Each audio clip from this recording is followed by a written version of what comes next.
Di video kali ini kita akan membahas sesuatu yang lebih intim, yaitu Why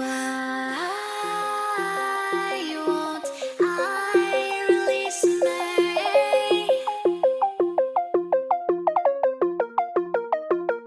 Why won't I release me?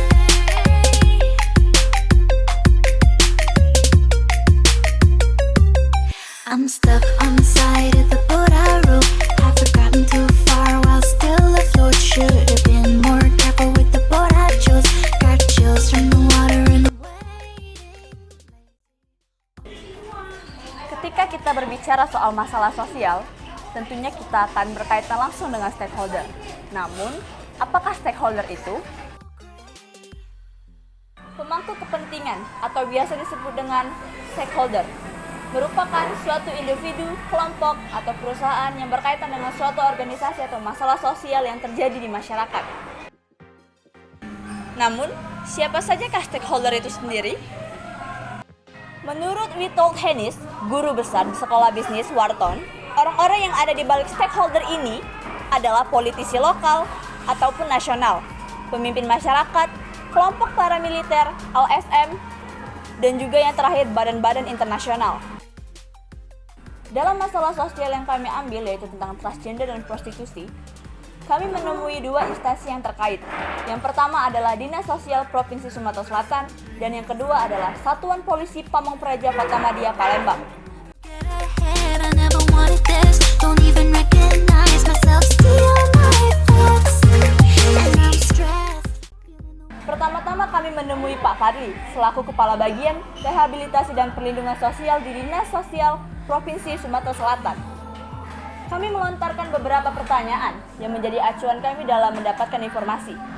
Beberapa pertanyaan tersebut adalah: yang pertama, berapa jumlah transgender yang ada di Kota Palembang? Yang kedua, apakah transgender telah mendapati hak-haknya secara utuh? Yang ketiga, masalah-masalah apa saja yang biasa dihadapi oleh transgender? Yang keempat, apakah ada bantuan dari pemerintah dalam memberdayakan transgender itu sendiri? Pak Fadli menjelaskan bahwa transgender ini biasanya diketuai oleh seorang yang sangat disegani dalam perkumpulannya. Contohnya di Kota Palembang. Kami mendapati ada satu ketua yang menjadi pemimpin di satu organisasi kumpulan waria itu sendiri. Pak Fadli juga menjelaskan bahwa transgender ini biasanya melakukan agenda-agenda pertemuan yang dimana membahas tentang kegiatan mereka. Bicara soal masalah-masalah apa saja yang biasa dihadapi oleh TG, kemarin kami mendapat cerita dari Pak Fadli. Pak Fadli menjelaskan, memang dahulu pernah ada seorang waria yang mengadukan atau mengalami adegan kekerasan yang dilakukan oleh oknum-oknum yang tidak menghargai transgender itu sendiri. Seorang TG tersebut menjelaskan bahwa dia mengalami aksi kekerasan yang dilakukan oleh oknum-oknum yang tidak menghargai seorang TG.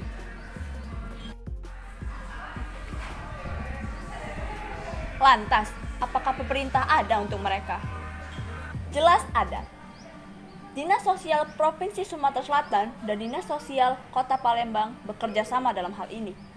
Pak Fadli juga menjelaskan, pada tahun 2017 telah ada penyaluran dana yang diberikan oleh pemerintah pusat kepada dinas provinsi dan diberikan kepada Dinas Sosial Kota Palembang. Tapi itu sudah lama sekali, tahun 2017.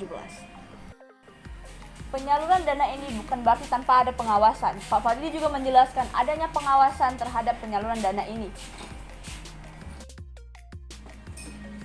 Dana yang diberikan oleh Dinas Sosial Provinsi Sumatera Selatan ini kemudian diberikan kepada Dinas Sosial Kota Palembang dan juga diberikan kepada orang yang dipercaya sebagai pemimpin suatu organisasi tersebut. Nantinya, uang ini digunakan untuk memberdayakan para TG tersebut dengan cara kerja praktik sebagai salon dan juga pembuatan home industry. Setelah kami mendatangi Dinas Sosial Provinsi Sumatera Selatan, kami menemui Satuan Polisi Pamong Praja Kotamadya Palembang. Di sini kami bertemu dengan salah satu komandan yang bertugas, yaitu Bapak Budi. Kami melontarkan beberapa pertanyaan yang menjadi acuan dalam kami mendapatkan informasi. Salah satu pertanyaannya adalah bagaimana standar operasional dalam kegiatan razia yang biasa dilakukan oleh Satpol PP Kota Palembang. Pak Fadli menjelaskan, adanya kegiatan razia ini biasanya didasari dengan hukum yang berlaku. Pak Fadli juga menjelaskan bahwa yang menjadi dasar adanya kegiatan ini adalah adanya Undang-Undang Dasar Pasal 7 dan Pasal 8 yang berisikan tentang menggunakan jalanan umum, lorong, gang, lapangan terbuka, taman, penginapan hotel, losmen, motel, panti pijat, salon, diskotik, asrama, rumah kediaman, warung, lingkungan kerja, dan tempat hiburan sebagai tempat melakukan pelacuran. Pasal 8, pelacuran adalah perbuatan yang dilakukan oleh setiap orang atau kelompok dengan sadar, bertujuan mencari kepuasan syahwat di luar ikatan pernikahan yang sah, dengan atau tanpa menerima imbalan, baik berupa uang maupun bentuk lainnya. Untuk kegiatan razia ini, biasanya dilakukan ketika ada aduan dari masyarakat terkait dengan adanya kegiatan pelacuran di sekitar lokasi yang menjadi tempat pelacuran tersebut. Why won't I release me?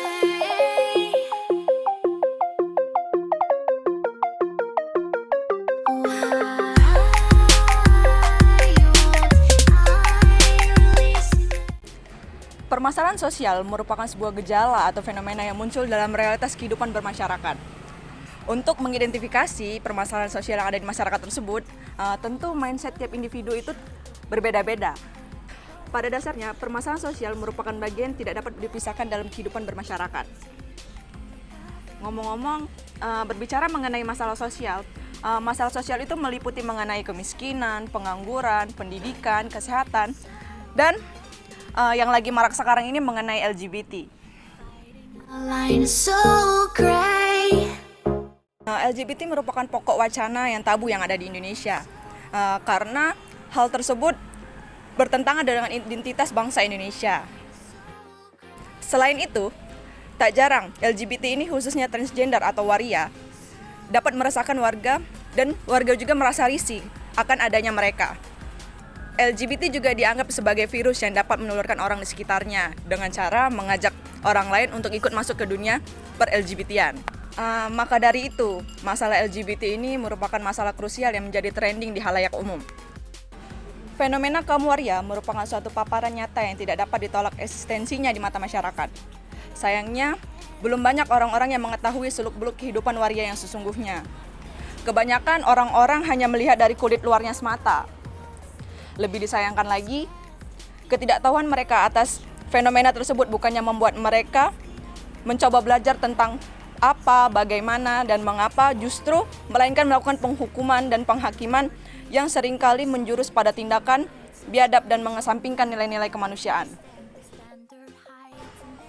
Keberadaan waria merupakan realitas yang tidak bisa ditolak oleh masyarakat dan bukan merupakan hal yang baru lagi. Waria merupakan salah satu transgender, yaitu sikap dan perilaku maskulin berubah atau merubah diri ke sikap dan perilaku feminim. Keputusan atau dorongan individu untuk menjadi waria melalui proses dorongan yang panjang. Waria banyak menghadapi masalah, dari dalam maupun dari luar, sebagai konsekuensi pemilihan hidup sebagai waria. Pertama, mereka cenderung mengalami kebingungan identitas diri. Kedua, adanya ketidakterimaan sosial dari lingkungan atas penentangan konstruksi gender.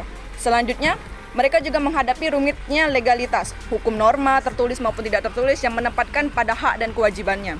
Serta, mereka juga mempunyai dorongan seksual yang sama dengan manusia yang lainnya. Dari permasalahan tersebut, banyak sekali stigma-stigma berbeda serta tindakan maupun sikap beragam yang dilakukan oleh berbagai masyarakat dalam menyikapi adanya waria di lingkungan mereka. Hal itu membuat kami tertarik menarik riset penelitian mengenai kehidupan waria di Kota Palembang. Nah, kami melakukan riset penelitian di salah satu salon waria yang terletak di Jalan Sosial Kilometer 5, Kota Palembang. Kami dapat mewawancarai dua waria, yaitu yang bernama Elsa dan Paula. Keduanya sama-sama pernah bekerja sebagai pegawai seks komersial. Dari Paula dan Elsa, kami dapat mengupas lebih dalam mengenai kehidupan waria dan bagaimana mereka menjadi dan memilih hidup menjadi waria atau transgender. Why won't I release me?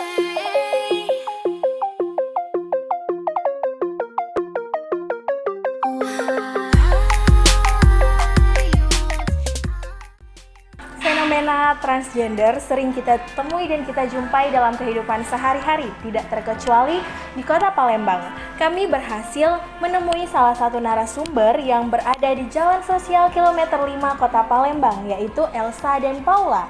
Berbagai macam pertanyaan telah kami ajukan dan mereka juga menjawab dengan sangat terbuka. Penasaran? Yuk kita lihat liputan selengkapnya. Strength to be fighting a line is so great. Fighting a line is so great. Why won't I release me?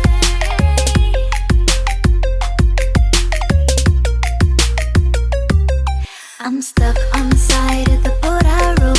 I've forgotten too far while still afloat. Should have been more careful with the boat I chose. Got chills from the water in the Transgender merupakan suatu fenomena sosial yang sering kita jumpai dan kita temui dalam kehidupan sehari-hari. Banyak yang beranggapan bahwa transgender merupakan suatu penyimpangan sosial, masalah sosial, atau bahkan sesuatu yang harus segera diatasi. Namun, bagaimana pendapat transgender itu sendiri mengenai stigma-stigma negatif yang mereka terima dari masyarakat?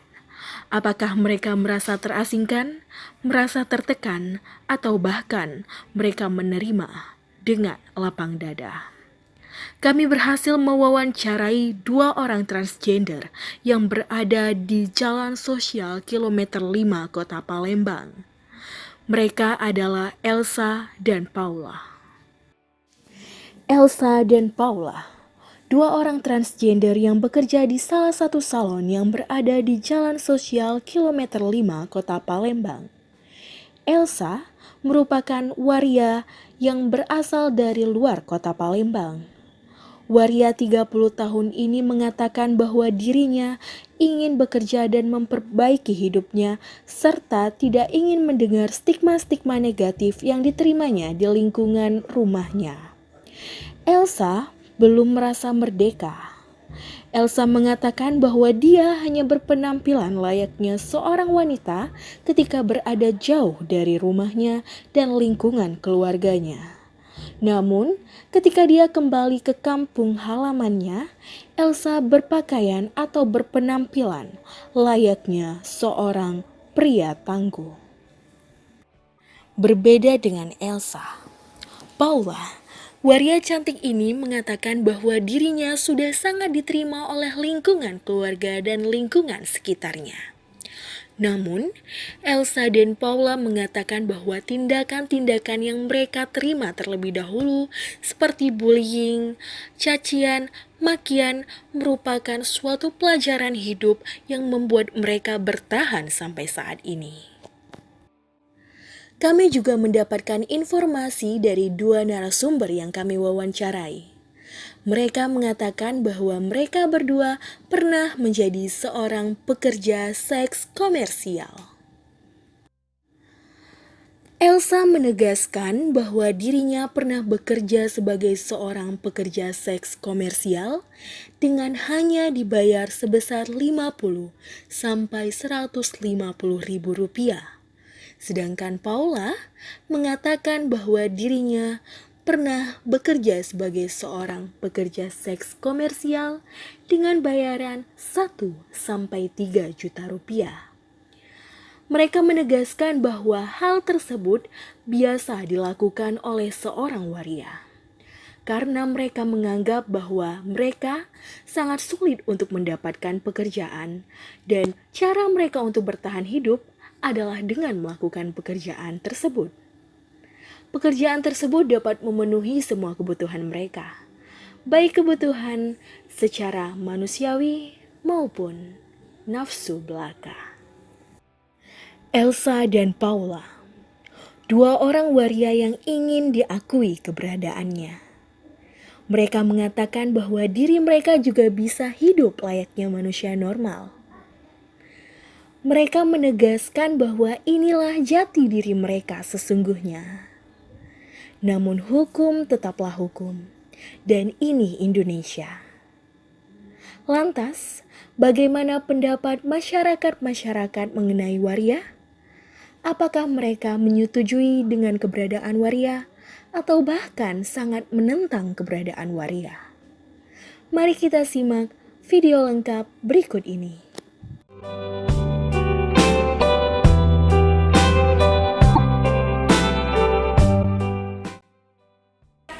Dengan siapa? Dengan Iqbal. Siapa namanya Mas? Namanya Marcel. Marcel, ya. Mbak namanya siapa? Aisyah. Ya, manggilnya Pak, Mas atau apa? Dayat. Oh, Dayat. Panggil nama aja? Iya, panggil Ya, nama. baik. Gimana sih tanggapan kamu mengenai TJ ini? Menurut saya sih yang saya pikirkan bahwasanya ketika orang-orang ini itu seperti tidak menerima kenyataan kayak gitu, seperti orang yang telah melawan takdir Tuhan, karena seharusnya apa yang telah terjadi dan apa yang telah dikasihkan oleh Tuhan itu ya harus diterima kayak gitu. Nah, jangan sampai kita menjadi orang-orang yang membangkang. Pertama dia dilarang, udah jelas kan secara hukum dan ini kan, Ya. secara masyarakat. Yang kedua, kenapa dia menyalahi kodrat ya nyata itu kan. Itu kan berarti kan ada something ya gak dengan diri dia. Nah itu yang haram itu udah pasti hukum nomor 1 ya kan. Allah kan melarang Tuhan orang Islam ya kan. Kalau menurut saya sih, kalau untuk di Indonesia ya, karena umumnya di Indonesia itu transgender itu tidak diterima kayak gitu. Nah, jadi kalau menurut saya transgender itu merupakan salah satu bentuk dari penyimpangan. Ke mereka karena menurut aku mereka itu bukan sampah ya, penyakit masyarakat. Dengan keberadaan mereka yo bisa mengganggu wong-wong di sekitar. Mengganggu pandangan mungkin, jadi risih mungkin, atau bisa jadi males mungkin, jadi ganggu mood mungkin dan lain sebagainya. Karena kan wong-wong kan mandangnya kadang apa sih wong ini cek atau nah ada yang biasa-biasa bae tidak apa ya, tidak ngagoi lah ibaratkan cak atau Palembang tuh. Tapi ada yang risih ringam.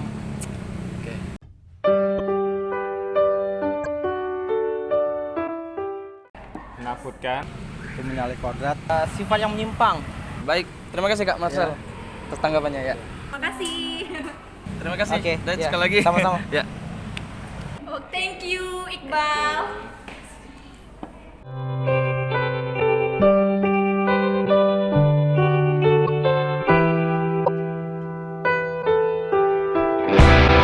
Nah, untuk Mbak Elsa atau Mbak Paula pernah nyesel lah berubah jadi saya? Enggak. Oh, enggak kate rasa nyesel berubah jadi. Ya. Enggak pernah. Ya. Waktu Mbak Elsa sama Mbak Paula dibully itu pernah enggak kepikiran ngapa berubah cek ini cek itu? Tidak kate nih. Emang lah ngerasa cewek. Iya.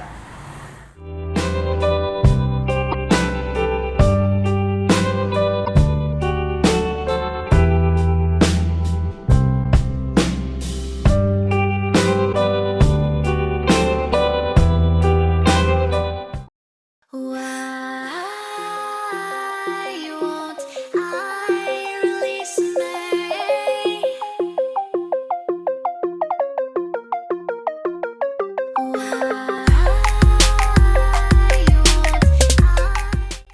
Selain dari Dinsos, kami direkomendasikan oleh Pak Padri pergi ke Yayasan Intan Maharani yang terletak di Sekip. Yayasan tersebut adalah lembaga non-profit yang bergerak di bidang kesehatan, khususnya permasalahan penyakit HIV/AIDS yang marak terjadi pada kaum waria atau transgender. Di yayasan itu, kami bertemu dengan Mami Ani, selaku pengurus harian. Dia menceritakan bahwa yayasan tersebut mengedukasi transgender mengenai bahayanya seksual bebas dan penyakit HIV. Selain mengedukasi, Yayasan Intan Maharani memberikan alat kontrasepsi kepada transgender. Tujuan dari yayasan ini adalah untuk mencegah terjadinya HIV yang marak terjadi pada kaum waria atau transgender. Jadi ketika kami mengunjungi Yayasan Intan Maharani, kami mendapatkan oleh-oleh dari Mami Ani. Mau lihat apa aja isinya? Yuk. Yang pertama itu kami mendapatkan buku panduan. Buku panduan berupa jenis-jenis narkotika, psikotropika, dan zat adiktif. Terus yang selanjutnya itu ada buku. Ini buku tentang HIV dan pengguna. Penasaran banget kan pasti? Kita itu dapet belum, ini ada stiker. Ini ada stiker tentang jauhi narkoba. Terus yang terakhir, ini yang paling ditunggu-tunggu sama kalian semua. NANI? Omae wa mou shindeiru. Ini apa? Ini permen. Bukan, ini bukan permen. Ini itu KONDOM. Kondom. Nah, jadi kita tuh dapat kondom dari Yayasan Intan Maharani tersebut, guys. Jadi itu aja ya. Dan ada yang mau diomongin? Udah. Oke, so guys, jadi itulah riset kami mengenai permasalahan sosial tentang transgender atau TG yang ada di Kota Palembang. Semoga ilmunya bisa bermanfaat. Jangan lupa subscribe, comment, and share. See you. Why won't I release me? It's getting rough 'cause of my mind far from simple. And I release me. It's getting rough 'cause of my mind far from simple. Far from simple. Alright guys, jadi kami duduk di sini udah hampir 1 jaman lebih. Udah sejam ya tercogok di sini ya. Woi, madep sini dong. Say hi. Hi guys. Hi Dita. The introvert. Aji. Tuh. Permen itu kayak aku. Ria. Say hi dong. Ini adalah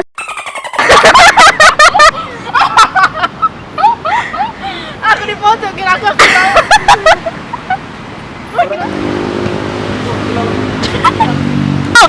Guys, kita mau diet. Kita mau ngurus badan. Harian kom. Sudahlah, tidak mungkin dengan 3 menit langsung urus. Namun, siapa sajakah stakeholder itu sendiri? 1, 2, 3. Oke dulu. Kan pendek juga. Aku napas dulu. Tuh, ngomong Ji. Iya. Biasanya diketuai oleh salah satu seorang. LGBT ini khususnya transgender, LGBT. Lalu, bentar, ngapa mati nih apa aku? Pada dasarnya permasalahan sosial, belum Ji. Ngomong mengenai masalah sosial. Maka dari itu